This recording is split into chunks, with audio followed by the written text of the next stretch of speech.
Pois é, professor.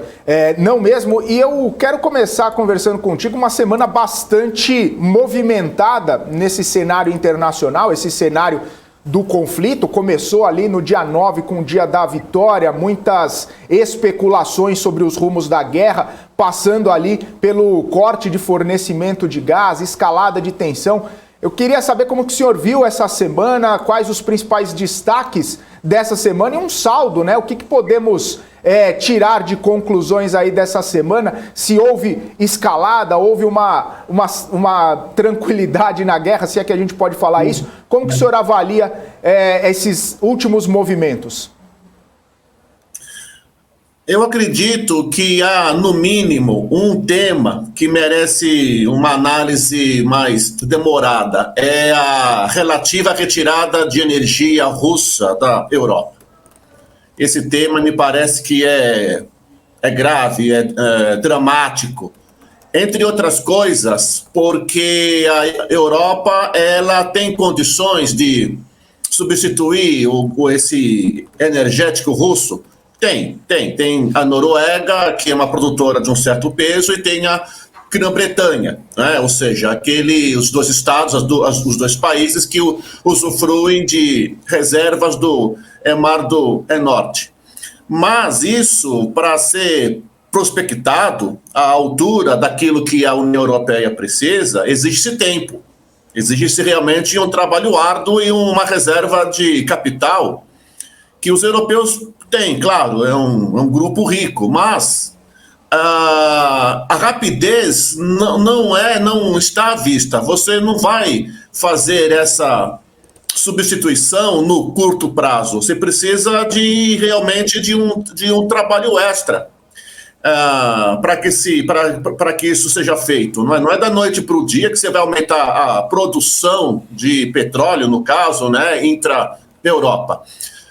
Certamente vai ter que ter um adendo, vai ter que ter uma contribuição de quem produz também muito petróleo e tenha isso em excesso, né? Tenha isso sobrando, claro, que eu quero dizer. Os Estados Unidos é um caso desse. Os Estados Unidos são hoje os maiores produtores de petróleo e tem sobra desse produto. As empresas de petróleo dos Estados Unidos, né, que a gente costuma chamar das Big Oil, né? Ou alguns também chamam as 7 irmãs, elas vão realmente lucrar muito com essa situação. A retirada de petróleo russo da Europa ou da economia internacional é um grande abalo, é um prejuízo enorme, cujos os custos vão recair em grande parte não só nos europeus, mas também em toda aquela classe de países que antes a gente costumava chamar do terceiro mundo, né? Ou seja, é o efeito colateral. Você mira numa coisa e acerta noutra. Guardadas as devidas proporções, é a mesma coisa que aconteceu em 73, na primeira crise da OPEP. Ou seja, os árabes fizeram do contrário, né? Miraram as grandes potências, mas acabou sobrando chumbo para que não tinha nada a ver com o assunto, que era o terceiro mundo, que teve que comprar petróleo muito mais caro. A Europa vai entrar numa situação dessa. Paradoxalmente, uma região rica, uma região que tem lá uma reserva de petróleo, mas corre o risco de sofrer um aprofundamento da crise econômica justamente por falta de petróleo. Isso sem falar no gás. Né? Estamos falando apenas de petróleo. Se for falar de gás natural, a situação também não facilita nada. É o caso da Alemanha, é o caso da Áustria, enfim, o caso da Itália, ainda mais no seu lado norte, que são ávidas consumidoras de gás. Aí a situação fica muito mais complicada, porque aí a Europa ela tem poucas áreas de prospecção de gás. Também vai ter que chegar no acordo internacional, até com países que a Europa não se dava tão bem assim. Quer dizer, não era também uma relação de crise, mas também se pudesse ficar um pouco longe, os europeus é o que eles queriam. O caso da Líbia, Argélia, né, que ainda tem alguma quantidade de gás.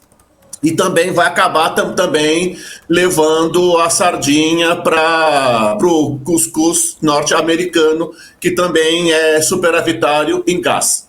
Ou seja, o Felipe, Isabela, em síntese, quem vai sofrer é o europeu. É o europeu da classe média baixa, da classe média e da classe média baixa, que precisa de aquecimento, precisa de produtos que tenham um custo baixo.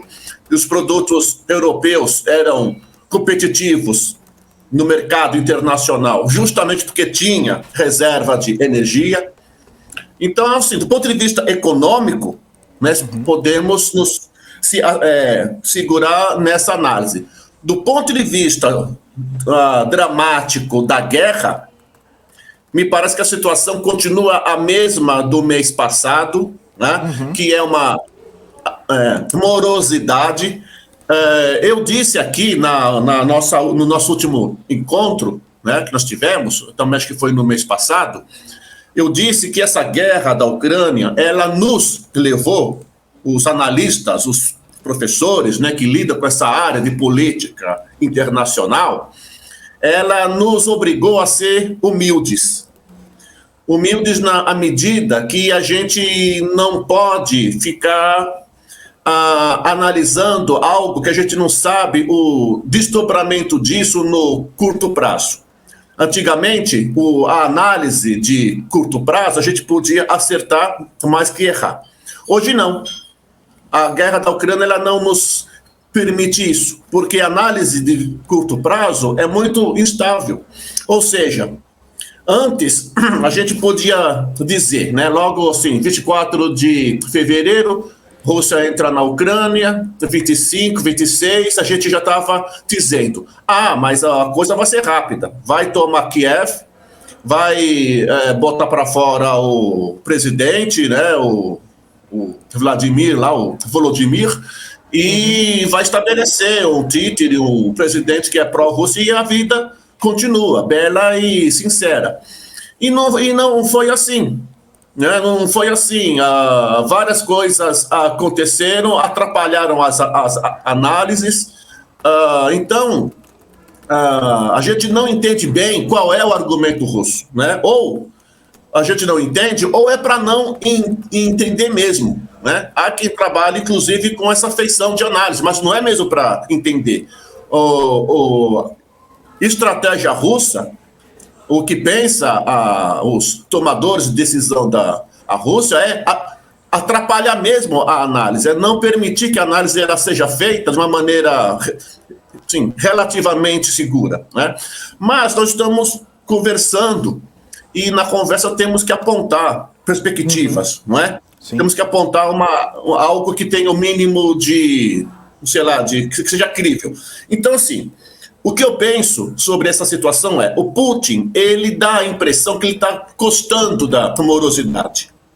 Parece que para ele a situação de lentidão, de falta de perspectiva na guerra atual, dá a impressão que para ele dá uma vantagem que é desgastar a União Europeia. Como assim desgastar a União Europeia? Eu estava ouvindo há pouco, né, vocês informando que o encontro do G7 promete jogar mais dinheiro ainda na Ucrânia. A impressão que eu tenho é que para o Putin isso é bom. É bom porque ele continua esse conflito, ele continua fazendo com que a União Europeia jogue dinheiro, a União Europeia isso faz com que a União Europeia se desgaste, embora seja uma área rica, ela vai se desgastar. O desgaste econômico da União Europeia por causa dessa guerra vai forçar inevitavelmente a transferência de custos para a população, né? Porque tem limites, tudo tem limites, tratando de economia. Esse desgaste, então, vai trazer certas insatisfações na economia da Europa. O papel da China correndo por fora é algo também que eu penso que pesa. Por quê? A China diretamente não participa dessa guerra, talvez na opinião dela nem era para ter, mas já que ela é uma parceira russa em alguns aspectos, e ela não se voltou contra a guerra, ela não, né, embora ela ficou um pouco discreta nessas situações na ONU, mas a China, ela também contribui. Por quê? Que ela contribui de alguma forma. Ora, essa situação na China, uns vão dizer que é por causa da pandemia, outros vão dizer que a pandemia mais alguma coisa do ponto de vista geoestratégico e político. Ou seja, o fato dos portos da China estarem parados, o fato do serviço de importação e exportação da China não funcionar há algumas semanas por causa da pandemia. Isso vai criar um gargalo, isso vai criar uma crise internacional, porque falta produto. A China, enfim, por bem ou por mal, é a oficina do planeta, né, como se costuma chamar. Tudo depende da China, em primeiro grau, para a produção de certos bens. Ou seja, a cadeia da produção tem como centro nervoso a China. E esse gargalo que já está se criando, falta de envio de peças, né, produtos industrializados para a indústria da Europa, vai contribuir muito para essa situação. Ou seja, a Europa, ela ajuda a Ucrânia, ela transfere muito recurso econômico para a Ucrânia, por causa, né, para ajudar a Ucrânia a ter mais armas, descapitaliza a Europa. A China, por outro lado, segura a produção de alto nível para a indústria da Europa.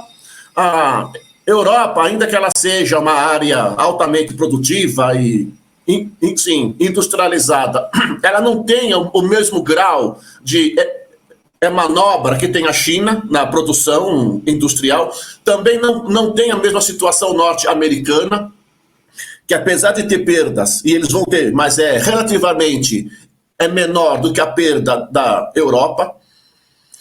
Assim, dá a impressão que é uma combinação macabra, dá a impressão que é o pior dos mundos que nós estamos esperando. Porque até onde a gente sabe, essa combinação ela nunca foi feita. Ou seja, de você ter suspensão da produção de energia por parte dos países que consomem a energia, né? Geralmente era do contrário. Quem produz é que boicotava para castigar quem compra, como o caso da OPEP de 73. Hoje não. Hoje quem compra é que boicota. Aí temos, por outro lado, uma potência econômica de alto nível, a China, que segura a produção de produtos industrializados, que quem compra é justamente aquela área que não vai ter uma reserva de energia para produção industrial continuar bem, continuar regular, pagar salário, dar emprego. Ou seja, é uma coisa que a gente tem que ter humildade de reconhecer que está muito além de uma análise de curto prazo.